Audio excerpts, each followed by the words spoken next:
New details in a shooting Savannah police have been investigating since this morning. SPD says no arrests have been made. Tonight will mark the first time the nation will hear from former President Donald Trump since he was almost assassinated. An excavator traveling down I-16 slammed into the Chatham Parkway overpass, injuring 2 people and causing a days-long closure on a busy section of interstate. We're hearing from the city of Darien after a historic building went up in flames last night. The fire claimed the Huston House on Butler Island, and you can see just how big those flames got, completely consuming the house. New at 4, WTOC is learning a 16-year-old was injured in a shooting on St. Helena Island. Okay, I've had my fill for the rest of my life. For 2024, for sure. I'm like, yep, that tastes like soap now, but I know. I think it would be good to enjoy that. Or lobster, as they say in Boston. Yeah, exactly. You got to go up to New England. Yeah. Many people in this town, it's a small town of about 500 people,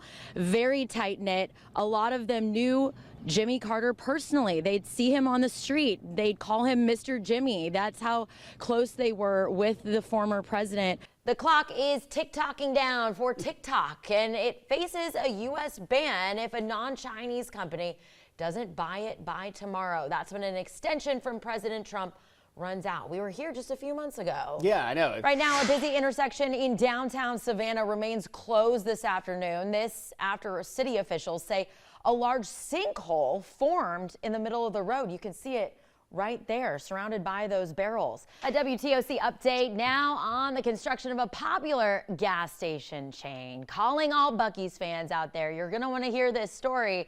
New video shows the Buc-ee's being built in Brunswick is coming along. Walk down memory lane. Kyle, do you remember being a senior not too long ago, right? Yeah, we're into the decades. So your relationship actually goes back decades. 20 years you've been working with Freedom. What's that relationship like? My dog Sierra knew immediately. I think she linked the smell of coffee in the Starbucks to go, drive-through line to her getting a pup cup. So as soon as she smelled the coffee smell, she was on alert. She's like, "Where's my pup cup? I want my puppuccino." People have had their eyes to the skies in Forsyth Park lately, trying to catch a glimpse of an owl family that has made one of the park's trees their home. Thank you for giving us a few moments of your time this morning as we pay tribute to Savannah's fallen daughter. I'm Madeline Hunt.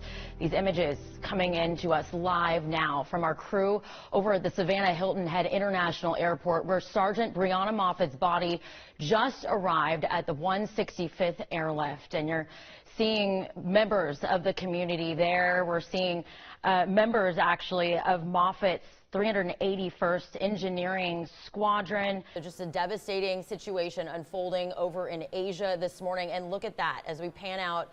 You can see that high rise that collapsed. People said it collapsed in just a matter of seconds. We want to hone in on this white Honda sedan here, where if you look very closely, I counted earlier, at least 4 bullet holes in the windshield, and it looks like you can see some more bullet holes on the door panels there. You can see they have yellow caution tape surrounding, blocking this entire area off. Obviously, authorities are on the scene, continuing to investigate this. Not just 1 owl, but 2 owls and then 3 owls. It was the 2 parents and a baby owl.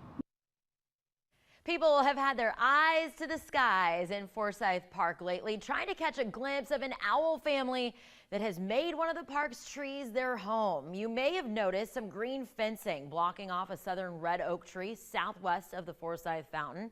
Signs on the fence say the tree is currently home to a growing family of great horned owls, though bird experts we spoke with say they're actually barred owls. The owl sightings have been a hoot for park goers. This is quite the score. It had a little rat in its mouth. It's probably one of the greatest moments of my life. And this brings us to this week's Asked and Answered. What's the story with the Forsyth Park owls? Well, it's actually a pretty interesting one. We called up the city's Parks and Tree Department for the details, and they told us this dying oak tree was actually marked to be chopped down after Hurricane Helene heavily damaged it. But when crews started taking that tree down back in February, unaware of a nest in it, one worker got quite the surprise.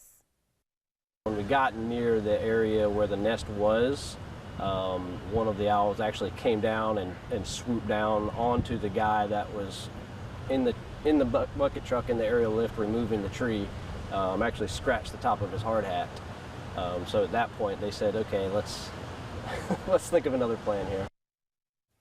To avoid ruffling any more feathers, plans to remove that tree quickly came to a screeching halt. The owls are federally protected by the Migratory Bird Treaty Act, and the nest cannot be touched until the fledglings leave it. The city tells me plans to cut that tree down will soon take flight again as soon as that nest is no longer active, which could be as early as next month, though the city says they aren't in any rush. If you would like to see the owl family, the city says your best chance of spotting them is at dawn or dusk. Also, the Ogeechee Audubon Society will be leading spring migratory bird walks in Forsyth Park every Tuesday at 8 a.m. from now through May 6th. Do you have a question you want us to get answered? You can submit your questions to WTOC.com/asked-and-answered, and we'll feature those answers Wednesdays right here on WTOC. Researchers here at the Skidaway Institute of Oceanography are using these underwater robots along with artificial intelligence to better track the critically endangered North Atlantic right whale. The technology is new here in the Southeast, and it's already showing signs of promise. This is Angus. 5 feet long, weighing about 200 pounds. This is the iridium pancake. Angus looks like a yellow torpedo, but is actually an underwater robot. It talks to a science computer in here. A robot that has an ear for whale song. The gliders traverse the ocean for weeks at a time, carefully listening for the critically endangered North Atlantic right whale. The glider is outfitted with basically a microphone underwater called a hydrophone. The sound comes in through here. Artificial intelligence acts as the robot's brain. A library of right whale calls embedded into the glider's computer identifies what it hears. When a call comes in and it has the frequency characteristics of any of those calls, it's able to make a detection or call a detection. 3, 2, 1, go.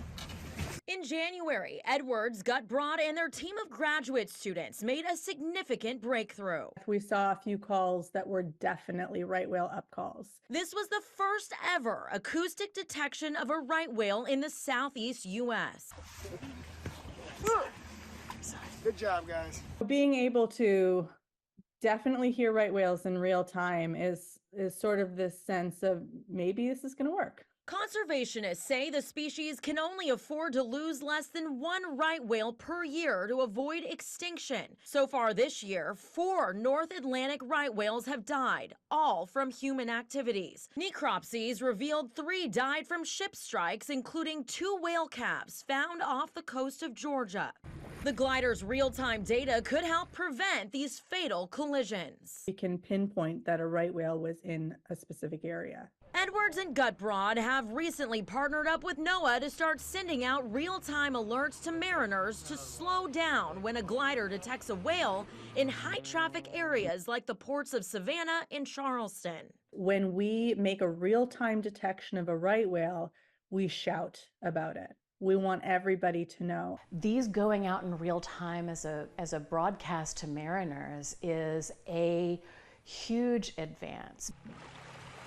This technology is new to the Southeast, a region scientists say is a significant hole in the network that tracks right whales along the East Coast. As they leave the areas that are more heavily monitored, they move into the Bermuda Triangle. Edwards says there's been a huge gap in coverage from North Carolina down to Florida, critical habitat where right whales give birth to their calves. There are no measurements, there are no observations, there's no monitoring. I think it's really important to consider filling in some of these networks. Gliders like Angus could help fill in that gap. I could see a strategy where we try to put the instruments strategically north and south of the ports to be able to provide real-time notifications to mariners.